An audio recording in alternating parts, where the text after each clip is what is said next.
Welcome back to another episode of Saline News, the show where we tell you about some of the local news stories that we think you should know. I'm Chase Stanton, the station manager here at SCTN, and we have quite a few interesting stories to cover today. So, let's get started.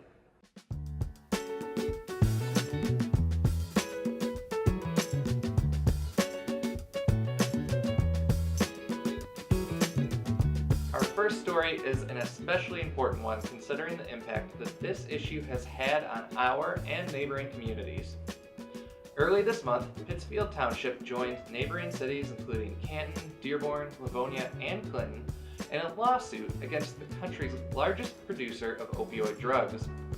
This follows a growing trend among local communities who are taking action against the epidemic that has plagued our county and our nation. The Saline Post has a full write-up on the city's decision, so be sure to head to their page and read more. In a bit more positive news, Saline High School junior Grace Popa recently won top honors at the FFA Leadership Development event, which was held here at the high school. Her speech on noise pollution has led to her advancing to finals, which are held at Michigan State University. Other members of the Saline FFA team also participated and did very well. For the whole story, head over to the Saline Post's website and search Saline FFA. Keeping up to date with everything happening in our community can be a real challenge.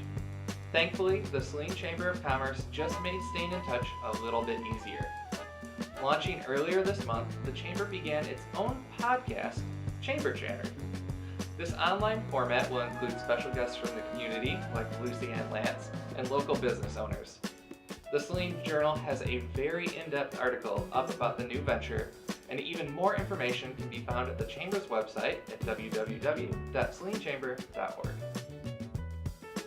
In local sports, the Saline girls varsity basketball team recently came away with a big win over Ann Arbor Huron.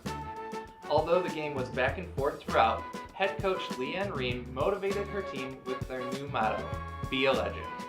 This is the first win for Saline over Huron in several years and is a great boost for morale as they continue on with the rest of their season. MLive was on hand to cover the game and even grab some quick video clips with team members. You can read more at their website below.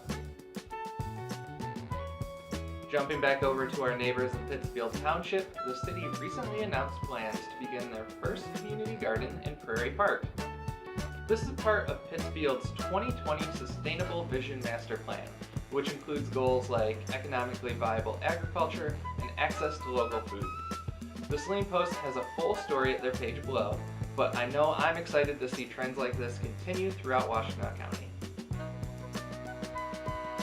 Throughout Saline area schools, teachers put on some amazing programs that the community may never know about. One long-standing program that Saline Middle School students have been participating in is mock trial.